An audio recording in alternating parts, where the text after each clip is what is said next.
Martröð í munni. Nikotín og líkamann þinn. Hefur þú heyrt að nikotínpúðar séu frábært stöff, geti gefið þér smá búst, hreinlega gert þig að betri manneskju? Tja, einu sinni þóttu sígarettur frekar töff, því með allskyns markaðsbrellum tókst tóbaksfyrirtækjunum að blekkja fólk til að byrja að reykja. Jafnvel læknar voru gabbaðir til að auglýsa sígarettur sem heilsubætandi vöru. Nú eru annars konar nikotínvörur komnar á markað og sömu brellum beitt. Oft látið líta svo út eins og þú þurfir nikotín til að falla inn í hópinn, vera töff. En hvað eiginlega þetta nikotín? Nikotín eitur sem tóbaksplantan framleiðir til að verja sig gegn skordýrum. Ef það kemst í kroppinn, veldur það ógleði, uppköstum, höfuðverk og svima sem eru allt klassísk taugaeitrunareinkenni. Í miklu magni getur það valdið krömpum og öndunarstoppi sem lífshættulegt.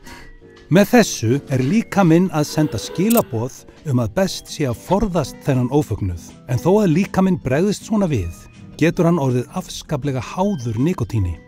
Þú spyrðir kannski af hverju í ósköpunum byrjar fólk að nota nikotín fyrst það bæði fíkniefni og eitur. Flest prófa nikotín fyrst með vinum sem partur af stemmingu eða til að prófa eitthvað nýtt og spennandi, eitthvað fullorðins. Sum byrja að nota nikotín til að bæta líðan og frammistöðu. Aðrir halda að nikotín minnki stress og bæti einbeitingu eða jafnvel að það sé grennandi. Þegar fólk notar nikotín aftur og aftur, ákveður líkaminn að það sé eins gott að aðlagast því. Eitrunareinkennin minnka og nikotínið fer þá að gefa smá kikk. Þetta kikk getur verið varasamt því fólk getur fljótt orðið háð nikotíni. Það svo ávanabindandi að eftir aðeins nokkur skipti eru töluverðar líkur á að nota það ævilangt. Þá kemur upp óstjórnleg löngun við ýmsar aðstæður.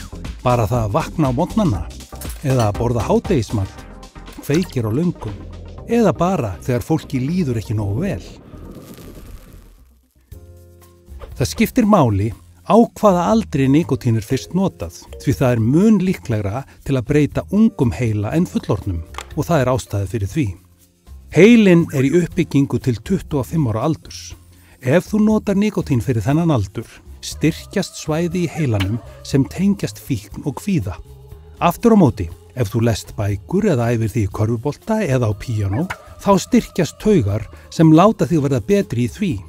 Vegna þessara taugabreitinga getur nikotín gert þig líklegri til að sækja í önnur fíkniefni. Og já, fá oftar kvíðan út í magann. Nikotín ferðast hratt allan líkamann og hefur áhrif á líffæri sem hafa svokölluð nikotínsæti, þar á meðal djúpt í heilanum á svæði sem stjórnar hvernig þér líður dagsdaglega.